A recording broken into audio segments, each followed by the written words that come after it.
બરડાનો એક જ વાણિયો, પ્રશંસા શું કરું પોરબંદર તણી, જે ધરા ગાંધીજી જન્મ ધારે, અહિંસક તપસ્યા આકરી આદરી, અખિલા હિંદને એ જ તારે, બહાદુર બ્રિટિશો રાજ્ય પદ રદ કરી, ગુલામી હિંદની તોડનારા, સર્વથી શ્રેષ્ઠ એ દેશ સૌરાષ્ટ્રને, હજારો વંદનો નીત હમારા.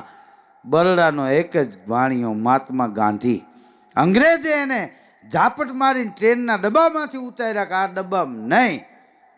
ગાંધી બાપુને એમ થયું કે મારા જેવાને અંગ્રેજો આટલું હેરાન કરે છે તો ભારતની પ્રજાને કેટલી હેરાન પરેશાન કરતા હોય છે. નીચે ઉતરી ગયા, બારીએથી એટલું બોલ્યા ગાંધી બાપુ કે યાદ રાખજો અંગ્રેજો, તમે ખાલી મને ટ્રેનનો ડબ્બો છોડાવ્યો છે, પણ એક દિવસ હું તમને દેશ ન છોડાવું તો હું ગાંધી નહીં. દેશના સીમાડા ટપાડી દીધા. સાબરમતીને શુભ કિનારે એક બેઠો તો સંત, હાડના ખોખે હાંકલું મારી, આણ્યો ગુલામીનો અંત, સંતના સેવકો આવે, ચડ્યા ઋણ વાળવા આવે. માણસ કેટલા વર્ષ જીવે એ મહત્વ નથી, કેવું જીવે.